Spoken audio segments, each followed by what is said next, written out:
Hey, welcome back to the J&A Homebuyers channel. Today, we're going to talk about how to stop foreclosure process in Texas. If that's you, or if you're helping somebody who's facing foreclosure, this video should give you a good outline of the do's and don'ts of options available to stop foreclosure in Texas. Now, that option can vary a lot depending on the situation that you are in as a homeowner. So, depending on if you have a lot of other types of debt besides the mortgage, maybe medical debt, credit card debt, etc., it could depend on whether you want to live in the house or not. So today we're going to cover kind of some of the common options used in Texas. Stick with us as we dive into the details and help you get your deal done.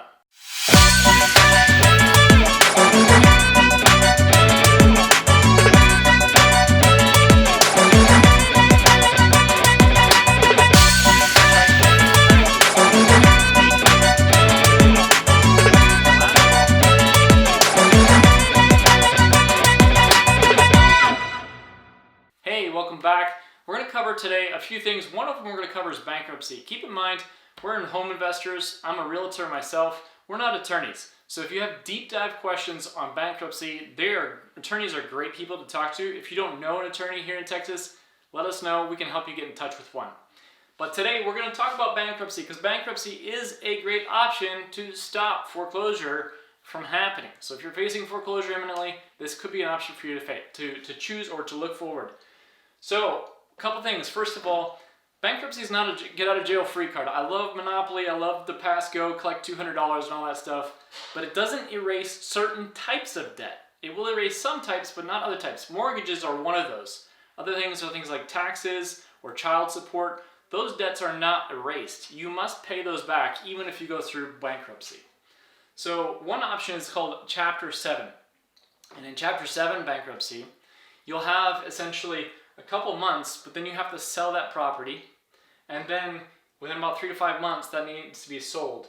Now, the nice thing about this is that it can clear out things like medical debt or maybe credit card debt, personal loans that you've accumulated over time. Those could actually be erased or gotten rid of in that process. But it does stay on your credit report for 10 years, which means that you may have an extremely hard time getting any kind of loan for more than 10 years while that is on your credit report. Chapter 13 is a little bit different. Chapter 13 gives you an opportunity to keep your house. This is very different from Chapter 7 where you had to sell. You might actually be able to keep it, but you do have a lot more attorney fees here. There's a lot more work involved with the attorney to get that process going and filed and to make that case. Now you do have to have proof that you can make the income to repay that loan and have a repayment plan once you go through that Chapter 13. And so that is something that they'll work with you. Now you have typically about 3 to 5 years to get upright on your loan debt, right?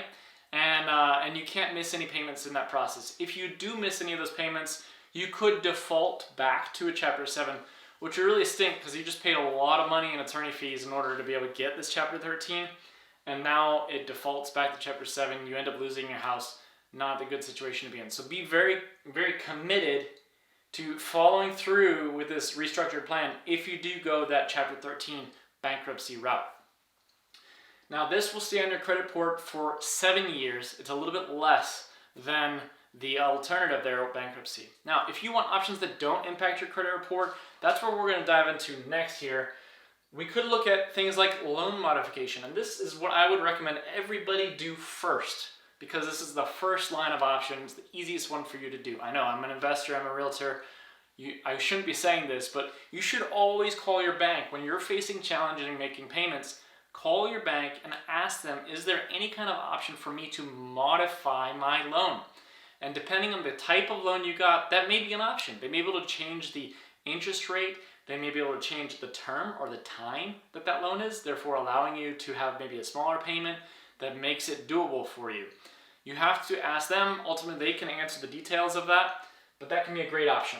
If your bank could not find an option that works for you, another option you could look at is refinancing. That's talking to other banks. You want to make sure that you do this earlier on in the process because your credit starts to get bad as you miss payments. But talking to another bank about refinancing could be an option to help you make your mortgage payment more affordable, especially if you've owned the house more than 5 or 10 years. You'll notice that you'll own a lot more equity in your house, and therefore you may have a smaller loan balance, making your payment smaller, even if interest rates are higher. Good option to explore. Talk to a few lenders. We know a few too if you need any recommendations here in Houston. Number 4 is sell your house. Now, you can sell your house with a realtor, get a direct offer. That's probably going to put more cash in your pocket in terms of the immediate option. Another option could be that you sell your house. Let's say you don't want to move out of your house, okay? You sell your house to an investor. That investor then gives you a rental application and says, hey, you can rent that house now, and you have that lease. But let's say you want the option to purchase that house again in the future because you don't want to move. It's your house. You've lived there for so long. You want to keep the house if possible. So you can structure this in such a way when you get that rental application, filling it out, and you have the lease, you can have what's called a lease with an option to purchase. And basically what that does is it says, hey, within 6 months or 12 months, right, as I'm renting this house, I want to have the option to purchase the house at X price. Now, investors have to make money. The number one way the rental property owner will make money is actually through appreciation of that house. So they're going to ask for more money than what they're selling it to you for, of course. And they have other costs too, closing costs, taxes, and other things that they go through that they have to cover. However, this can be a great option to give you the immediate, hey, I stay in my house, I don't have to move anywhere, right? Maybe it's a personal family reason that you want to stay next to other family or whatever. And yet you have the option to buy that house back in the future, right? So working with investors, there's a lot of different creative solutions. That's not the only one.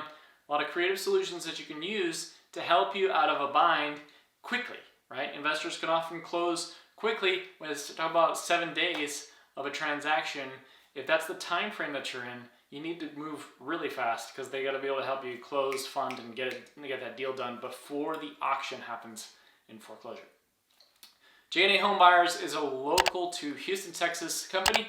We can help close fast, securely. Again, 7 days is very doable, and we can help you get your deal done. If you're an investor, if you're a realtor, feel free to reach out to us. We'd love to connect with our local colleagues here in Texas and build a further network. A lot of times we find that by helping you, you help us bring a deal, so on and so forth. So please do reach out. If you have any questions, let us know.